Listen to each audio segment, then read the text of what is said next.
I hereby call to order the Planning and Zoning Commission meeting of March 18th, 2025. And could you please call the roll? Commissioner Clarkson? Here. Commissioner Miller? Here. Commissioner Kirk? Here. Chairperson Hennigan? Here. We have a quorum. And now, next up is the approval of the regular meeting minutes of February 26, 2025. Is there a motion? I move that we approve the minutes. Is there a second? All in favor? Aye. Let's see. Next up is visitors, petitions, citizen requests, and communications. I do not believe we will have any participation this evening. So we can move on to the village board update. Thank you. On March 6th, the board approved the surface coverage text amendments. The board also expressed support for staff exploring financial incentives to encourage the replacement of impervious surfaces with semi-permeable surfaces. Staff will return to the board with recommendations at an upcoming meeting. And just as a notice, this Thursday, March 20th, the board will review the ordinance for garage standards text amendments. Thank you very much. Thank you. And that brings us to new business, which is our discussion on prioritizing zoning code text amendments. Thank you. So I apologize, we don't have a visual tonight, but you should have in your packet a list of the proposed text amendments that we can review together. There are many, but they're only on 3 pages. Hopefully it should be easy to reference.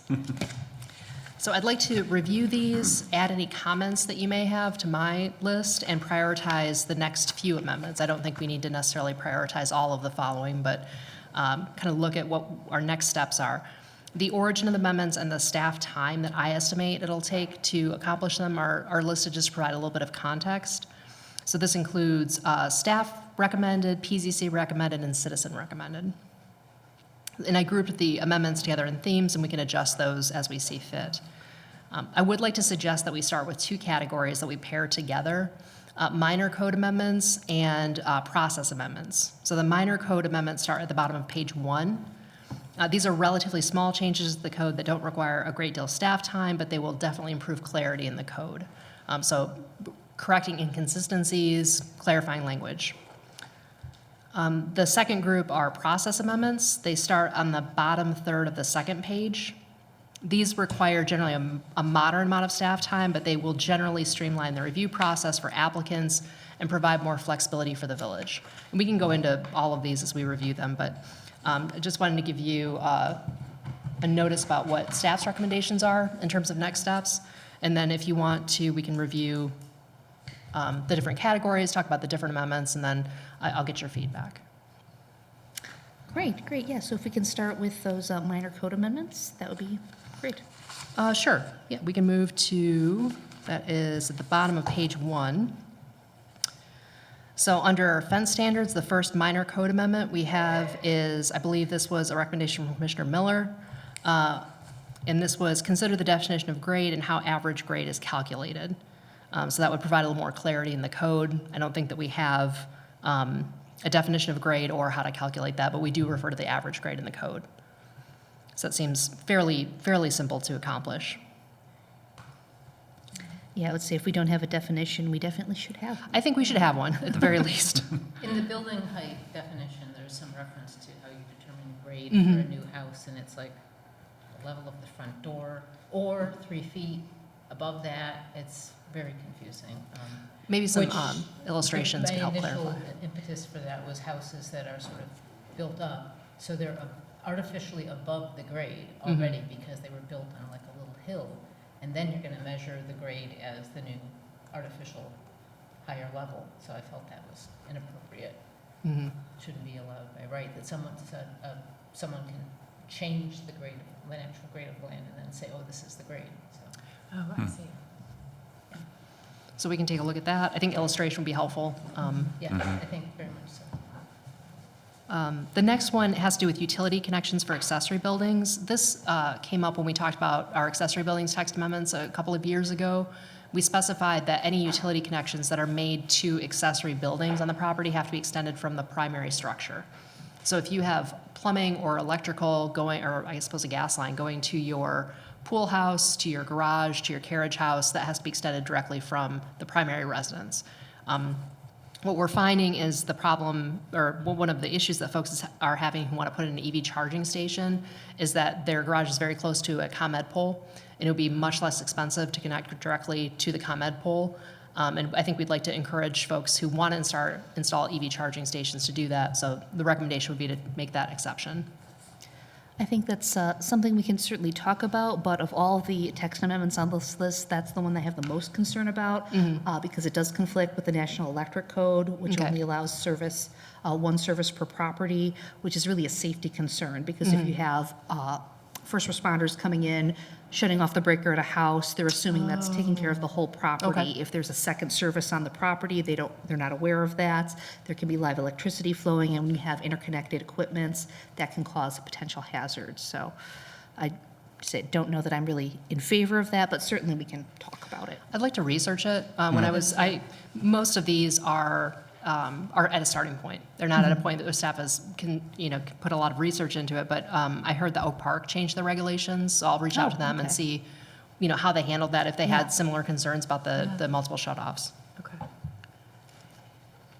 The next minor code amendment is just pool deck height, just clarifying that if you have, some folks have an above-ground pool that they have that's not really near the house, or they want to have it connected to the deck. It could be that they have a lower, maybe a ranch level house and they have an above ground pool, so they want to put that.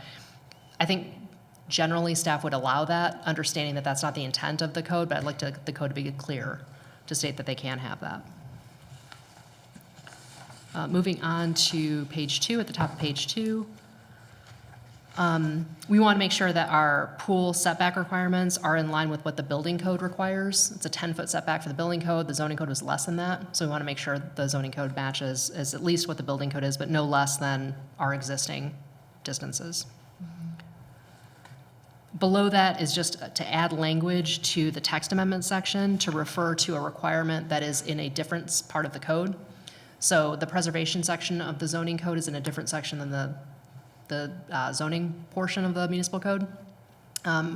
The Preservation Commission is required to review text amendments, and it says that that's one of their duties that's listed under there in preservation. It's not in zoning. So if you're unfamiliar with the code, you might review that and miss the fact that they're supposed to review that. For clarity, I don't want anyone to miss that, so I'd like to add that to that section of the code.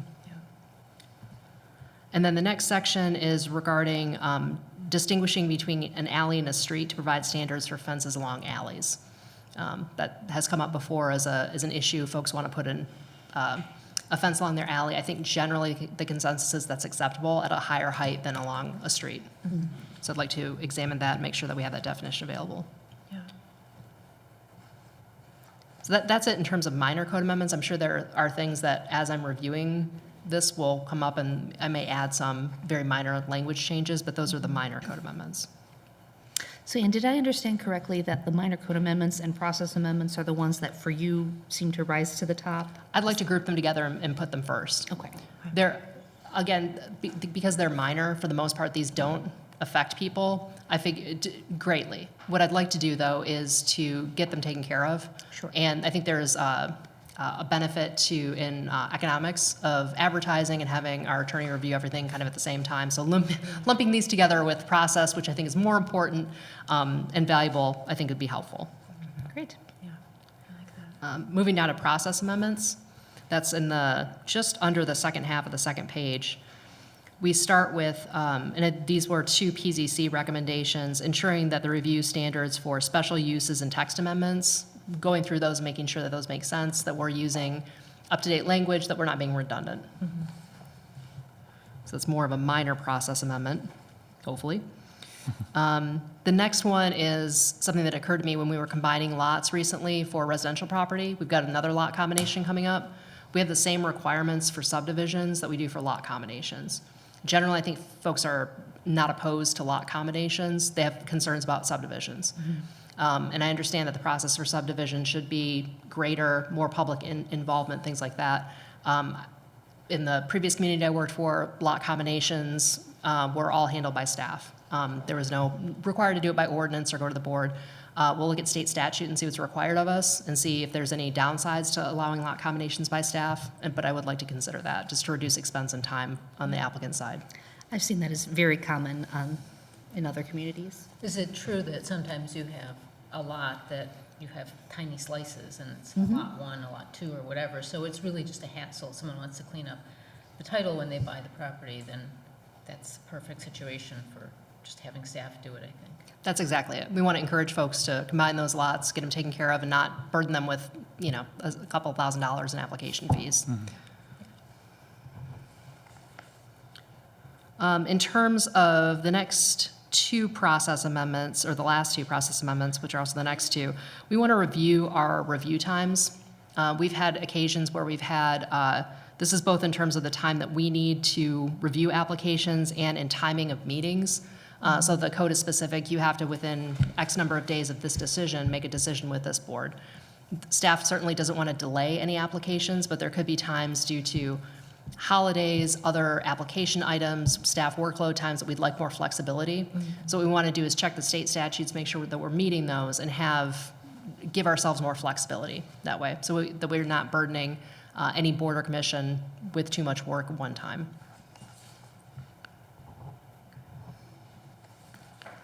So those are my process and minor amendments that I'd like to start with. That was going to be my first question, is where do you think we should start? So Those I are knew the you two- would have it all laid out. Those are the 2 I'd like to start with. If we want to review the rest, I grouped them together thinking it made sense. Some of these, all the fence standards to me seem like it makes sense to take them all together. Sure. Some of the other ones may make sense to group some of them out. But if you want to review these, I can get your feedback and see what your thought is about prioritizing some of these. And obviously, if something comes up where we get a direction from the board, we would prioritize that, or applications that come up may take precedence.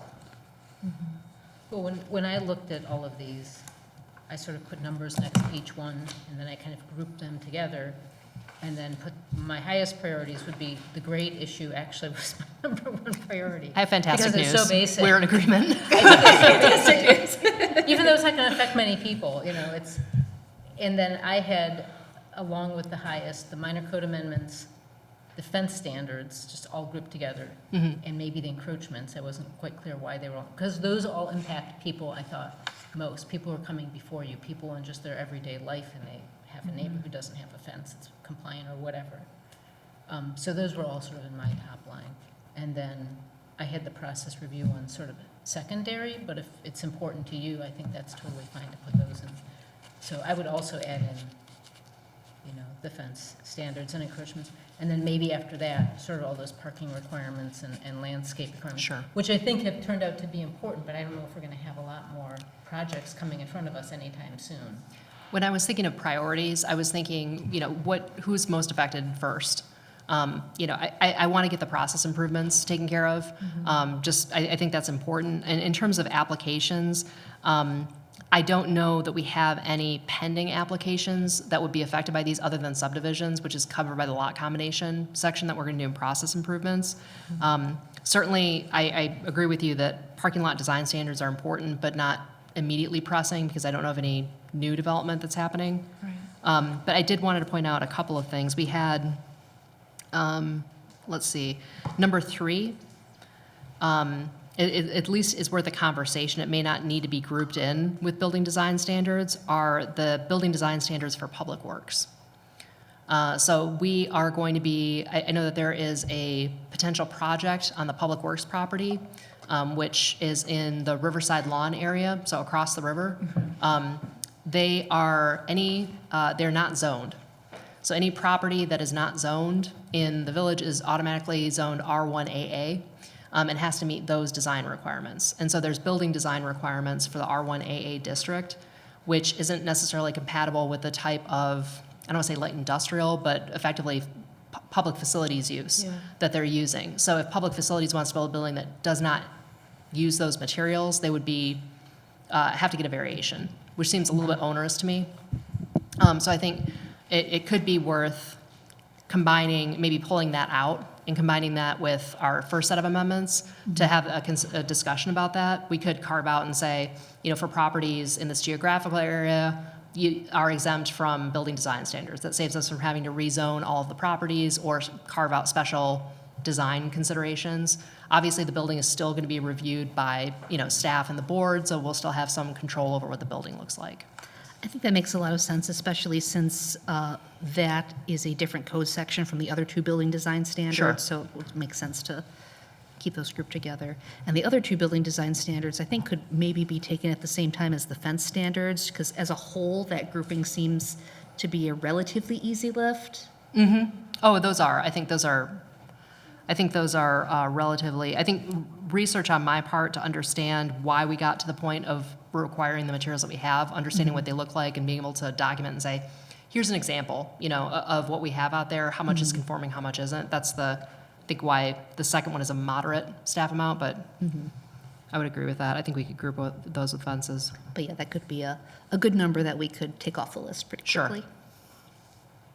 The window opacity, is that really a very high priority at this point? I would say it's a low priority. It did come up, I believe, when we were looking at Starbuds, and they pointed out that Sherwin-Williams had also had to get a variation for window opacity. I think it's worth discussing. Okay.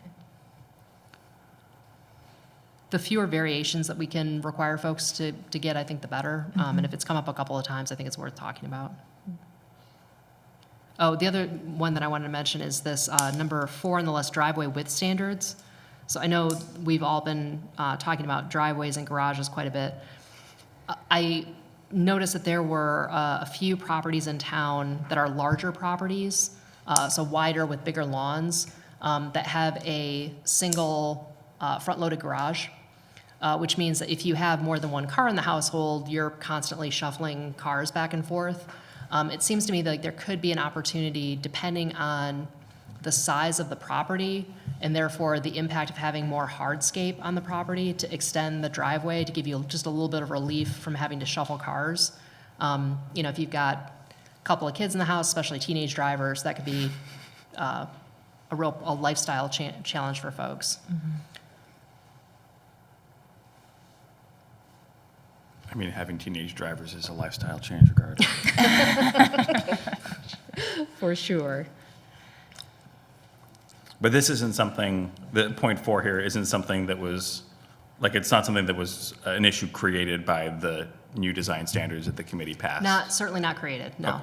No, it's just, that's something that we hear frequently from people is, development complaints are, some fences, some concern about fence standards, and then some issues with driveways. Because people go to replace their driveway, they don't understand that they can't, have extra room for extra vehicles. So it comes up, and it's just something that I think is worth reviewing and seeing if we can provide some sort of standard for folks where it makes sense on that property without them having to get a variation. Sure. I think in part that's because of the age of a lot of the houses. And sometimes the houses weren't even built with a garage, and so when they did, they only had room for a single-car garage. And that was maybe in the 40s or the 50s, and then people only had one car, and now we have a very different situation, and there's nowhere else to put a garage. They can't expand their garage, so that's reasonable, to consider what would be appropriate, like widening standards. Yeah, I would say that's, it's a simple issue, but that's probably going to result in a complicated discussion. Yeah. So we'll want to make sure that we give ourselves ample time to get through that one with whatever else we have on the agenda for. Yes, I have that as a single, one issue and a high staff time. Because I think you're exactly right. I think considering all the possibilities and saying, what looks appropriate for Riverside, what's a sensitive design that still accommodates how folks need to live their lives in a reasonable way. Right. The encroachment standards here are just things that have come up as we've reviewed things with staff. I noticed that we had window well standards. I just want to make sure that they're not contradicting building code standards, that they're reasonable. I suspect they may be, because I don't think we've revisited them in a while, but I haven't checked. But that came up very recently, and I added that to the list. Could I ask, how did that come up? It wasn't a new building, was it? It was a renovation of an existing, it was a large renovation of an existing house, and they were trying to make more living space, and so instead of doing an addition, they did work in the basement. So they wanted to make escape window wells, I think, which require maybe more room. So I've got to dive deeper on that and see what As to whether that 3-foot width is appropriate. I want to make sure that the under width is current appropriate and not standards. contradicted by what the building code requires. Yeah, I've for whatever reason, this seems to be an issue that comes up all over the place. I think that at one time, the building code allowed a shallower depth for window wells, and so that wasn't an issue so much with side yard setbacks, but now that they require the 3 foot, there's a lot of conflict there. So we can take a look at that. The next one down is mechanical equipment. We've got, I think most folks are able to accommodate what they need within their setback areas. In some case, you know, they don't show mechanical equipment on surveys when we receive them for compliances. So when we're putting in, you know, going for the building, you know, folks are pulling building permit, and they'll mark up, hey, this is my air condenser, it's been there for 40 years with no issue, I'm gonna replace it in the same position, and we're in the position of saying, well, technically, you're really not supposed to put it there. I don't wanna, you know, I wanna have the discussion to make sure that if I'm telling people they have to spend a lot of money to put it outside of a setback, that is the direction from the commission and the board that we wanna choose. Right, and generators maybe too? I can't remember if they've been specifically covered in the code right think- now, but they've become more common. I believe it's into the same section. I believe our mechanical equipment encroachment section includes generators, but I take your point, yeah. Generators are much more popular now. The next is a list of things that we have seen out and about and reviewing and gotten questions about, and want to make sure that we are considering these items and make sure that we know how we want them to be considered. So we have compost bins, meat smokers, trellises, climbing walls, batting cages, tree houses, trampolines. The trellises, I noticed that some folks have been using to create extra privacy for themselves. And so our code, I believe, defines a trellis as a structure that is like 50% open. And so you would think maybe like a crisscross style trellis is 50% open. Apparently that was a little more open to interpretation than we thought, and we had folks basically create kind of a wall out of a trellis because they were having neighbor disputes. And so I just want to clarify in the code what we want to require. If we do want that to be, have the 3 foot setback, so we don't have folks kind of trying to get around the rule. We just want to make sure we're clear about what we want. And then in terms of street yard encroachments, we haven't had any folks put artificial grass in the street yard that we're aware of, but I know artificial grass is more popular nowadays, and with folks wanting lower maintenance yards, that might be an issue, so we might want to talk about it. We did have an application for a pondless waterfall come in, and so there is a restriction on water features in the code. I'd just like to revisit it and have the conversation to make sure we're all comfortable with what could be in a street yard. And then patios, and I know that we discussed this, I'm trying to remember what topic came up when we discussed this, patios and street yards. But we had an application come in, they put a round patio in their street yard area. I know there are some more patios that are more architecturally tied to the front of the building that have come in. I don't know that we have limits in the code that would limit what you can put in your street yard in terms of size, so I'd like to have that discussion. Sorry, what is a pondless waterfall? Sure, so if you've got a water feature where you don't have a standing water collect, so it goes right into like a drain and then recirculates, that's a pondless waterfall. That seems better than a pond waterfall to me. Apparently they're popular, so we're getting more of those. So for the patio discussion, you're thinking about how large that impervious surface, probably it would be impervious, could be compared to a driveway, basketball court, some other kind of concrete pad, and I know that there's a concern about having hardscape in the street yard. And I know that some houses, as part of the design of the house, have kind of a patio area. We've seen a couple of applications come in where people, it doesn't to me look like part of the architectural character of the house. They just want to put a patio in their front yard. We don't have any limits about the size. And so I just want to talk and make sure that we're not making those architecturally tied in patios non-conforming, but putting some guardrails on what folks can install, I think. I think that's a good discussion to have. I mean, I think it also ties into the whole unenclosed porch discussion, lengthy discussion that the village had like, I don't know, 6, 7, 8 years ago. A patio in the front is, to me, similar to an unenclosed porch, which everyone was in favor of years ago. So anyway, I think it's a good discussion to have, especially if you're having more applications. Sure.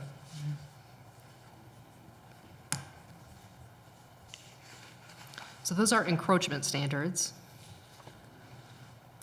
And then the next set that we have are fence standards. So we have a list of materials that are allowed for fences. It's not as specific as I'd like. I think there's something that says simulated wood is one of the options. I'd like to define that a little bit clearer and make sure that we're all comfortable with what is on the list and what's not. The next is just clarify that fences need to be made of higher quality materials and the boards must be continuous. That has only come up once, but it's worth, I think, if we're going to update the fence codes to have a quality standard for fences. Mm-hmm. The next state that non-conforming fences are subject to the standards of section 10.10.4, which is the non-conforming structures section, which basically says you can keep a non-conforming structure until the end of its useful life, and then it's not grandfathered in. When you go to replace it, it has to be brought into compliance. But that's not stated necessarily. It's kind of inferred in the code. What kind of non-conforming fences are you seeing? Height issues mostly? There are height or- issues, and then we have a few uncoded chain link fences. Okay. You're required to have coded chain link if you install a fence today. Okay. There are a few fences in street yards that are non-conforming. Those are, I think, the three categories that I'm seeing.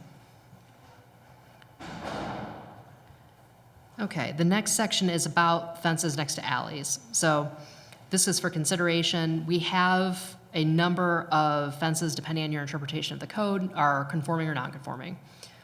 So you've got a property that abuts an alley, and they've put up a 6-foot fence that goes right up to the front corner of the house. Now, normally what you'd be required to have starting at the front corner of the house going back 40 feet is a 4-foot tall fence. So by having that 6 feet tall fence, obviously it provides the privacy from the alley, which I think is a reasonable thing to want. I think a strict interpretation of the code could be that that's non-conforming. So I want to clarify that in the code and make sure that we're all on the same page about what's allowed.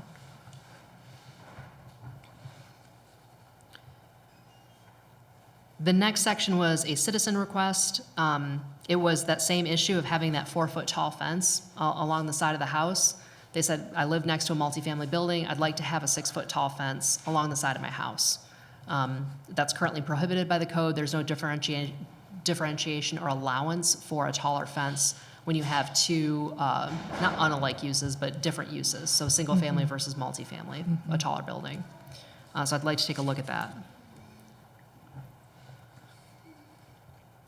The next is clarifying whether back-to-back fences are permitted or prohibited. So the code currently states that fences must be on the property line or at least 3 feet from the property line.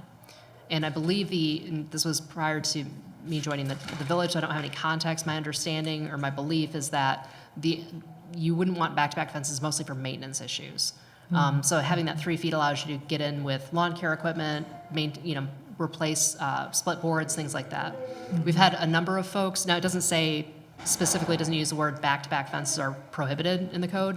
I'd like to clarify whether we want that to be the case, whether 3 feet is appropriate. We've had folks come in who say, my neighbor refuses to take down their fence. It is old and falling down, and I would like a fence that my dog, can't break through accidentally. So I think that's a good discussion to have.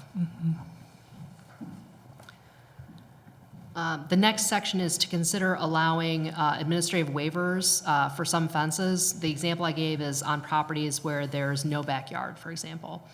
This is a very specific case, but we do have at least one that I found where the house was built, it's a long rectangular lot. The house was built at the very back of the lot. They have a backyard, I think that's 10 feet deep. They have all front yard. And they said, we'd like to install a fence. And I said, all of your front yard is street yard, unfortunately. And so they would have to apply for a variation for that. Now, that could be a case where we just say, that's unfortunate, but you have to apply for a variation. It could be that there are houses where we would allow the installation of a fence as approved by the zoning administrator, given certain conditions. And so I'd like to take a look at that and see if that's feasible. I'm thinking of another property that's a corner lot. It's the same situation where the house was built in the very back corner of the property. Their entire yard is the front yard, so they have no backyard of any kind.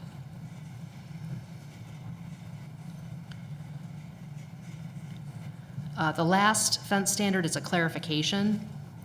currently what the code says is if you have let's say there's a house where the house foundation line is 20 feet from the street lot line, and then one next to it where the house is 30 feet from the street lot line. The house that is set further forward can't build their fence in the street yard of the adjacent house. So they would have to start 10 feet back from the start of their house to build a side fence. We have, in most cases, that generally isn't a problem because we don't have that big of a differentiation between street yards.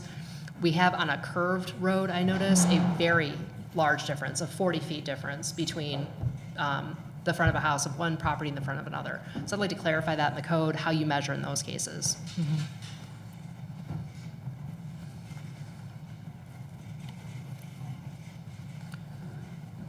Now, these are all issues that occasionally come up.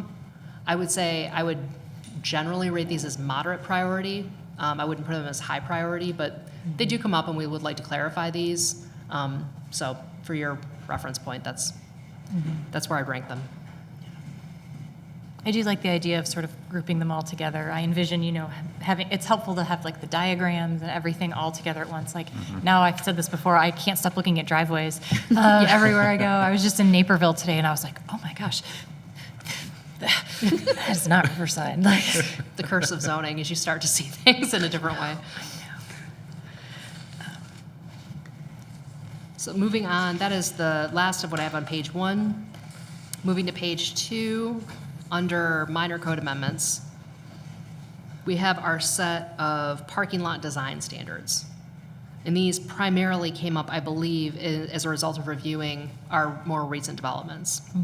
So the first one of those is to consider amending the requirements for the distribution of landscape islands to allow more flexible site design. The second is to examine whether drive aisle widths can be reduced for certain types of development, thereby reducing impervious surfaces and development costs. These are both recommended by the Planning and Zoning Commission and on the 2025 work plan for the Planning and Zoning Commission. The third is to review the standards for parking lot landscape coverage. So there is a standard that landscaped areas outside of shrub and tree masses should be planted in turf or other ground cover. And there's also a requirement that's for perimeter landscaping, and then there's another one for interior landscaping. So it's very specific about what can be planted in those landscaped areas, and I'd like to see whether that's appropriate or necessary.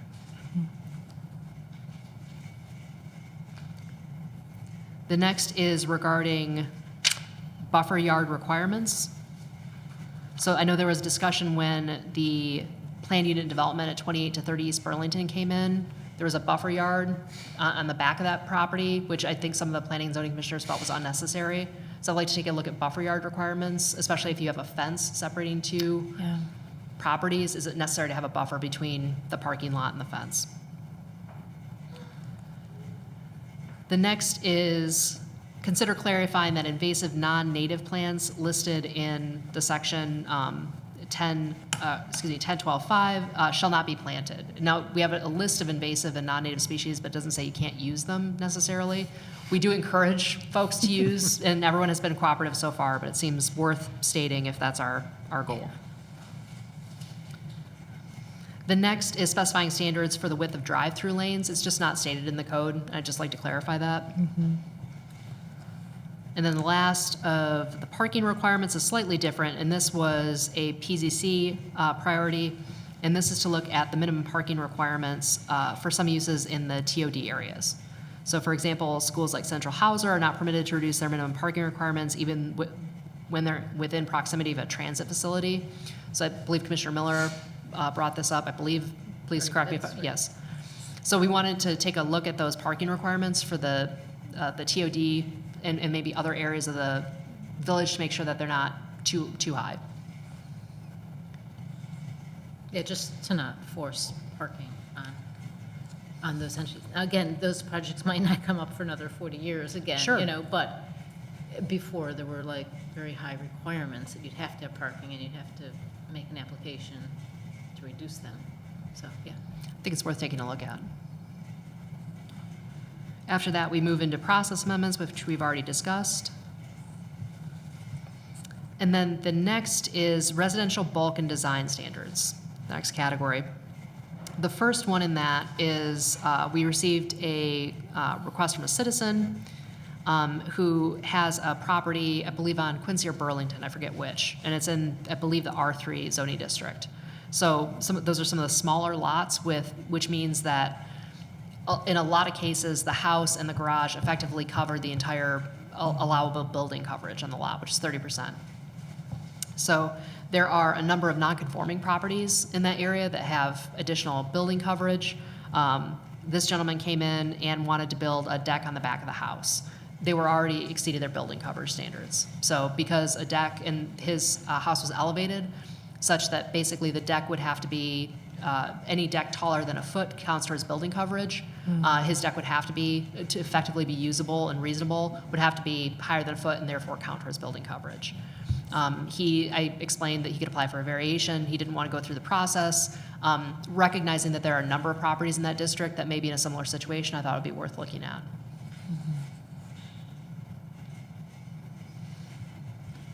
When we just changed the impervious standards, there was some discussion about decks, about them being, what, semi-permeable, was that it? And so there'd be Almost more of a- always they're pervious.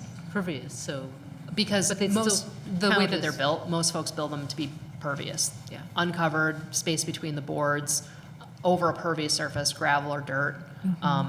So but they'd still be considered part of building coverage. they are, because they're taller than a foot. Even though the impermeability doesn't matter, but building coverage. That's exactly, anything taller see. than a foot counts towards building coverage. Then that makes sense to look Yes. into that. Yes, I agree. I've seen some communities where the first like 400 square feet of deck is exempt from building coverage standards to allow everyone to have a small deck.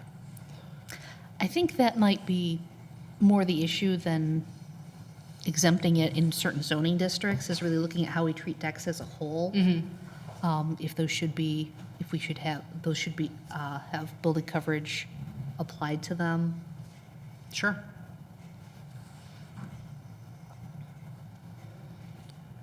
The next is going back to a topic that is a couple of years old, but we had an application for a second-story roof deck. The issue is that the zoning code prohibits decks that are higher than the first floor elevation of the principal building.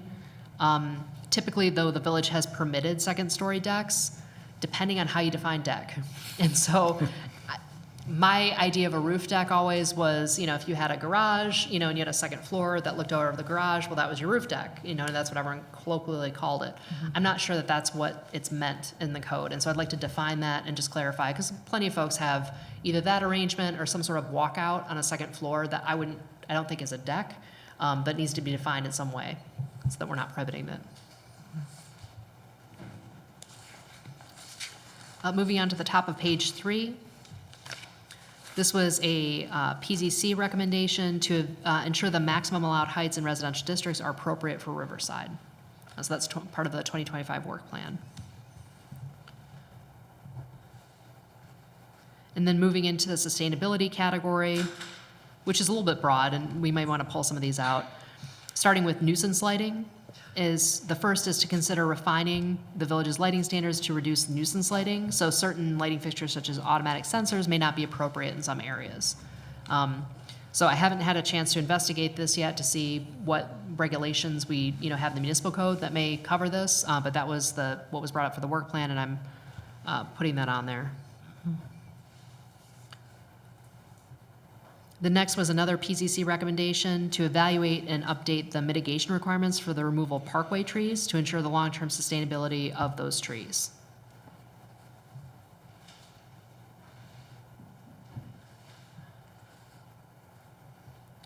And the third and final element of sustainability is to consider incentives and bonuses for sustainability. To incentivize permeable surfaces, green spaces, trees, native grasses, and native vegetation. So we did, as I mentioned during the village board update, the village board improved the surface coverage standards and did support the idea of using financial incentives to encourage the replacement of impervious surface with semi-permeable surfaces. So they seem to support that. Hopefully we'll have some sort of financial incentive for that. But we can also consider other bonuses what other communities are doing. And I'm sure that that will tie into the C4 report that the board is currently working on. And then the last two, we have use standards. The first was PZC recommended to evaluate the zoning standards that will allow the development of assisted living facilities and independent living housing in appropriate locations. I haven't had a chance to research this yet, but that was recommended by PZC and in the work plan. And so we can take a look at those standards. And then the final is recommended by staff. We were reviewing the standards for home occupations. They did not seem entirely enforceable based on how they were written. I want to review those and make sure that we can reasonably enforce them. I don't necessarily think that we need to review all use standards, but I might glance at the use standards and make sure that we don't have anything glaringly obvious that also needs to be taken care of, but home occupation seemed like a reasonable one to look at. Okay. I mean, for me, all of these seem a positive, at least to consider. It's all a matter of your prioritization. So like those last two use standards, seems to me that's fairly low priority, but maybe I'm wrong because, you know, maybe you find that it's more important. The ones that again, just thinking in my mind, what's the most relevant, the process and the minor amendments will be very helpful to everyone. I think in looking at requests that we've received from citizens, I always like to address those. Yeah. So the EV charging station, to me, that seems very reasonable. We had the application for the variation, which turned into a request for an ADA accommodation for that single front-loaded garage, single-stall front-loaded garage, yeah. which prompted me to look at different front-loaded garage standards and driveway width standards. That seems that seems like a complaint that folks bring up a lot, is having to shuffle parking, especially if they have that single loaded garage. That seems worth looking at to me. And then the deck issue, since that was also a citizen request and it's just a lifestyle issue that seems important for folks to be able to enjoy their property. So those three, other than the process amendments, are things that I would recommend prioritizing, just unless if we had a number of variations come in or we knew of an ongoing issue with the other amendments, I would recommend prioritizing those instead. But those are the three that I saw. And defense, do you get a lot of fence issues also? We do. I think for the most part, we get people who, once we clarify the standards, people understand why the standards are there. I probably put fences at the fourth. Okay. Coming up after those three issues, I would say fences probably come up because they come up regularly. Yeah. That sounds like a good plan. At least gets us started. You know? It's a starting point, and I think, I think this is not an unreasonable thing, especially if we're grouping things together. It's a long list, but if you're grouping all of the fence standards together, that's, we can take care of many of these at once. I think regarding decks, I'm wondering, do you ever come up against, or the building inspectors ever come up against situations where, because of the way that someone's house is oriented, when they put a deck on, the only place it makes sense to, it encroaches too far into the allowed setback? I don't even know what that is, if it's 1 foot or 5 feet for a deck, and if that's something we should look at also. From the side property line? Yeah, from the side property line. Actually, it's funny you mention that, because I just had a conversation with a woman about that last week. They have a house where, for whatever reason, the house was oriented more to the eastern side of the property, I think. And so they had kind of a large area for whatever reason. And the house itself, because they had, I think it was like 100 and something foot wide lot, they had a 10-foot setback. Mm-hmm. The house was maybe 4 feet from the property line. So they're encroaching already 6 feet. Yeah. Now they've got, what they want to do is put a deck behind that kind of 3-season or 4-season or whatever it is, that encroaches, but you can't build a new encroachment into that setback. Right. It makes sense to me, to your point, to say, if you've already got the encroachment of the house, you're not encroaching any further with the deck. It seems to make some amount of sense to allow you to encroach as far as the permanent structure with a more temporary structure as a deck. If that is one of those things where the administrator can look at a number of different conditions and say that it meets the condition. Yeah, But I think that that's makes working. sense to me, because don't Yep. we already allow something to just continue back, like a building to continue back? Or It's- not? Is that for a non-conforming building? If you build onto a non-conforming structure, what you build cannot be also non-conforming. Okay. So if you have a non-conforming house, you'd have to basically pull back the addition. Oh, but you can build up. Is that the? You can build up, that's Okay, but right. you can't build- Exactly. But that's the kind of situation I'm thinking of, particularly if you have a fenced backyard, and Mhm. it's not impacting on anyone else if you move your deck. I mean, if you're right next to your neighbor, maybe that's different, but if you already are in a private situation, it seems to me like people should be able to do kind of what they want within the impervious standards. Mhm. In the particular case that I'm thinking of, the neighbor's house was also oriented to the east. So they had a good 40 feet between the side of the neighbor's house and the property line. So it seems like putting a deck right there behind their house effectively wouldn't affect the neighbor, but it's Yeah. not something that we could approve. So, yeah, I think that's something to look at when you're Yeah. looking at deck issues. Because again, I'm thinking a lot of these things are things that people have issues with, and it might never even come before you, because they might look at the regulations and say, oh, we can't do it, Sure. you know, or they do it and they don't tell anyone, they hope no one finds out about it, which is its own problem. We'd like people to be compliant, and we'd Right. like to make reasonable accommodations so people can reasonably use their property. And so we base some of these on what we're seeing. Does anyone else have any strong opinions on any of these? I will note that we do have for the next meeting agenda, we will have a lot combination for the planned unit development at 28 to 30 East Burlington Street. That's the multi-use building With with the apartment. living, yeah. So they have to combine those lots before they can build on them. We've gotten the building permits kind of started, so that'll be coming up for the April agenda. Great. All right, well, I would suggest that our recommendation be, as we've discussed, proceeding with the minor code and process amendments as our first priority, moving on to the citizen requests, then the fences, and I would suggest adding the sustainability items as the next grouping, only Okay. because the community as a whole has done so much in that arena Sure. lately. It would be good to keep that moving, and then everything else can sort of fall in as you feel appropriate. That makes sense. Yeah. Does everyone think that's a good plan? Yes. I agree. All right. Right, sounds great. Thank you very much for your feedback. Appreciate it.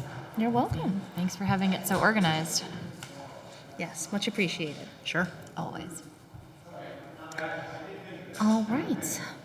Does anyone have any information to share? Okay, in that case, is there a motion to adjourn? So moved. Is there a second? Second. All in favor? Aye. Aye. Meeting adjourned. All right.